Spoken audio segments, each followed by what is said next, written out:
Hello fellow bibliophiles and welcome back to Blatantly Bookish.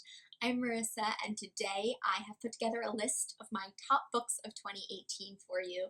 I've discussed all of these books before in monthly wrap-ups, but I'll give you a short little synopsis of what each book is about and why I loved it so much. If you want my comprehensive thoughts on these books, please do check out the monthly wrap-ups and please forgive any repetitive thoughts that I may have in those monthly wrap-ups and this video. These books are in no particular order. This is just how they showed up on my Goodreads this year in the yearly review spread. And also rereads have not been included on this. If I reread a book this year, it's because I loved it so much and it would automatically be in the running with all of these wonderful books. So the first book that makes this list is The Unseen World by Liz Moore, which I read in April. The Unseen World is a favorite of mine this year because I cannot stop thinking about it and its wide appeal and the perfect balance of elements as a novel. The Unseen World, at its core, is about the relationship between Ada Sibelius and her father, David, but it is also about so much more than that. David is a brilliant, eccentric, and slightly socially inept single father who runs a computer science lab in 1980s Boston. David's research is heavily inspired by real-life Alan Turing's theories of artificial intelligence. Turing posited that if in the course of a remote text-only conversation, a human is unable to reliably determine if he or she is speaking with a human or a machine, then that machine must be assumed to have human thought.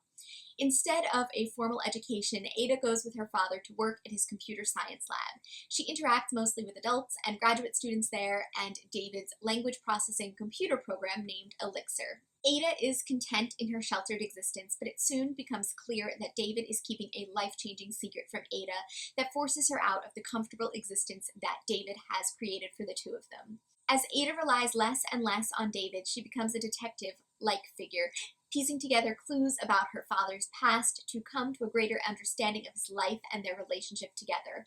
This book is a powerful coming-of-age story that explores what it means to be a family and the powerful enigma of language. The plot has some twists and is fast-paced enough for those who like thrillers or mysteries, and depending on who you talk to, this book is classified as a thriller. But it also has the depth of characters and relationships that endear those who prefer more character-based, driven literary fiction. The one warning I would give about this book is not to read the back of the book or any reviews. There are many plot twists in this book, and I guess all of the publishers and reviewers have collectively decided that it's okay to divulge more than I feel is necessary about this book to you before you read it. I went into it having heard only Olive from a Book Olive's review on her channel, and I feel that I have said all you need to know going into it. The next book on this list is Golden Hill by Frances Spufford, which I read in March. This book makes this list because of its unique premise and novel organization. It's a historical fiction book set in Manhattan, 1746. A stranger named Mr. Smith arrives fresh off the boat from England with an order for £1,000, and he won't explain why or what he is planning to do in the colonies that requires so much money. Should the New York merchants trust him? Should they risk their credit and refuse to pay? Should they befriend him, arrest him, kill him? The book was a whirlwind of an adventure that continues to pick up momentum as it goes. It's expertly constructed, well written, and it takes you back in time with a vivid picture of New York that has names I recognize, but is entirely different from the city I know today. The last few pages of this book created a plot twist that changed the entire narrative for me. It is rare that a book is able to convince you of something and completely reframe the narrative so seamlessly in the last few pages like that. The book takes so much of its inspiration from 18th century novels and is so smart in the way that it's executed. It's a great piece of historical fiction and a really intriguing read. I highly recommend it, as I do all of the books on this list. The third book on this list is No Time to Spare by Ursula K. Le Guin, which I read in the month of May. Ursula K. Le Guin is well known for her fantasy and children's books, but I discovered her through this posthumous series of personal essays. In these essays, Le Guin ruminates on everything from aging to economics to cats to the genre of fantasy. I was astounded and fascinated by the way in which Le Guin's mind works. Her writing is flawless and insanely quotable, and this book just made me want to consume more of her thoughts and her writing. One of my more specific book goals this year is to actually read some of her fiction, specifically The Left Hand of Darkness, and perhaps we'll explore more of her work as well. We'll see. Does anyone know if she has any more essay collections? Because this was fantastic and I'm dying to read more essays by her as well. Anyway, there are many wonderful quotes that I have collected from No Time to Spare, but I'm going to leave you with the quote that I found on Twitter that inspired me to read this book in the first place. Art is not a horse race. Literature is not the Olympics. The hell with the great American novel. We have all the great novels we need right now, and right now some man or woman is writing a new one we won't know we need it till we read it. The next book on this list is What Matters in Jane Austen, 20 Crucial Puzzles Solved by John Mullen. This book is also a series of essays, but of a very different nature. John Mullen is my favorite Jane Austen scholar at the moment. I don't know if I'm actually very familiar with other Austen scholars, but that's a different topic entirely. This book is a must-read for any Jane Austen lover. It's structured as a series of essays that seek to answer questions that illuminate important themes of Austen's work, such as blushing, death, sisterhood, age, how the characters address each other in public. It uses those details to make broader assessments of her work as a whole. Most Jane Austen nonfiction I've read either examines Austen's life or focuses on her books individually. This book seamlessly discusses multiple works of Jane Austen's in each chapter, and it is brilliant. It made me realize the intricate detail suffused in Austen's works and how there's always more to analyze and discover in her writing. I discuss more about this book in my Jane Austen July reading wrap-up, so I won't chat with you more about it here, but if you're an Austen fan, this one is absolutely for you. This book was so fantastic that I may even reread it this July for Jane Austen July again, if that is a thing we are doing.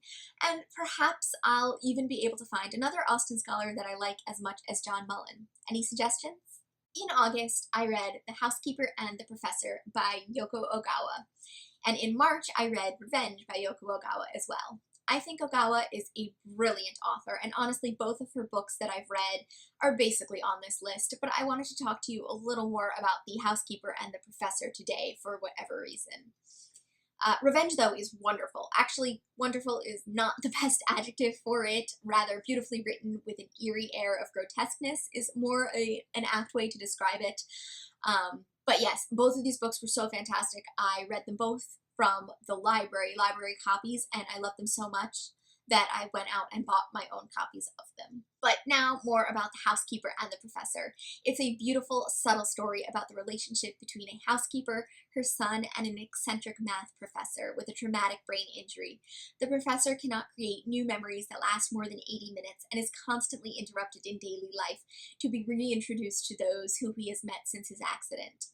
The book examines the beauty of math and the divine sequence of numbers, as well as memory, dependence, and the profound impact people can have on each other.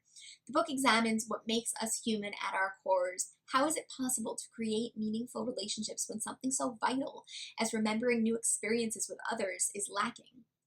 This book is original and beautifully written. It made me feel connected to math and baseball, which are two topics that I usually care nothing for and actually slightly detest. Ogawa is a massively talented author, and I want to read all of the other books that I can get my hands on by her. So hopefully I can do that in the new year as well, although I don't believe I put that officially on my 2019 goals.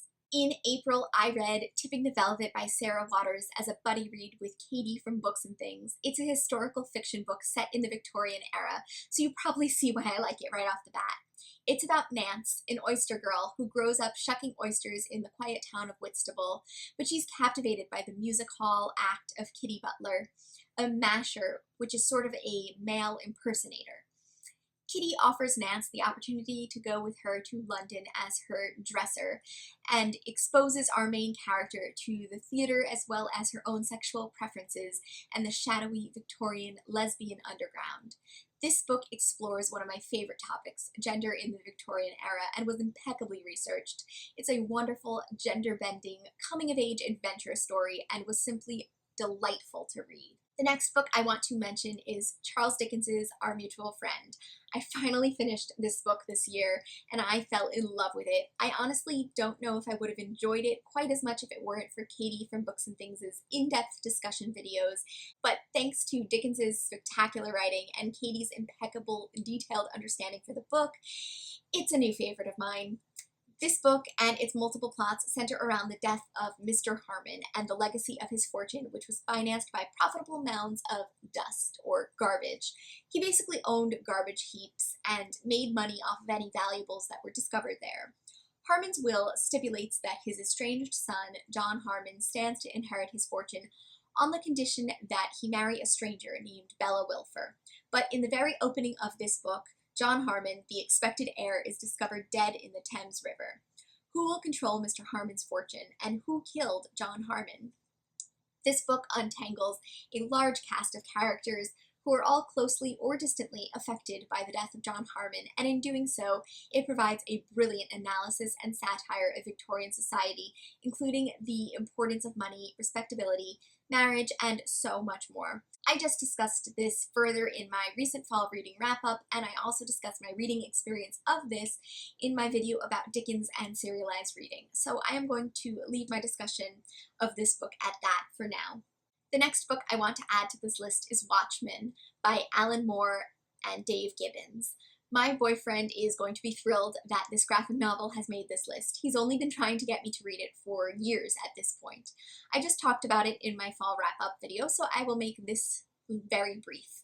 It takes place in the 1980s during the Cold War, but in an alternate version of our world where superheroes used to protect society, but now have fallen from grace and are outlawed. This book brilliantly examines politics, humanity, and our perceptions of the world around us. It deals with ethical dilemmas and the concept of nuclear war and asks, is it acceptable to sacrifice some people in order to attain a greater good? The book is dark but fascinating. I read it in September and I still think about it all the time as if I read it yesterday. I really do think everyone should read this book at some point in their lives, and that is why it makes this list. The last book on this list is less a single book and more a new author that I discovered and loved this year. This year I had the pleasure of reading Jane Austen at Home and The Art of the English Murder by Lucy Worsley. Lucy Worsley has a knack for picking nonfiction topics that feel like they were exclusively selected for my tastes, and she presents them in the most well-researched, well-written way possible. The level of detail and intrigue that she adds to her subject matter is beyond parallel, and she apparently came out with a new book about Queen Victoria recently that I cannot wait to get my hands on. Jane Austen at Home examines Jane Austen's life through the lens of the houses that she lived in, exploring themes of gender, domesticity, and creativity. And The Art of English Murder examines British fixation with murder and follows its elements through a literary lens, exploring the Gothic novel, the closely related sensational novel, and their evolution into the detective figure and the golden age of mystery novels. Other Lucy Worsley books that my library has include If These Walls Could Talk, An Intimate History of the Home, Courtiers, Splendor and Intrigue in Georgian Court at Kensington Palace, Cavalier, A Tale of Chivalry, Passion and Great Houses, and Maid of the King's Court, and I cannot wait to read them all eventually. They also seem to have just ordered Queen Victoria, 24 Days That Changed Her Life, but none of those copies are available quite yet at my library. This list was very difficult to come up with, and many other choices could have been included in this discussion. I have so many books I love this year, and every time I look through my year in review on Goodreads, I am very tempted to add a new 6 or 7 books onto this list. It's a good problem to have. It means I am doing something right with my reading.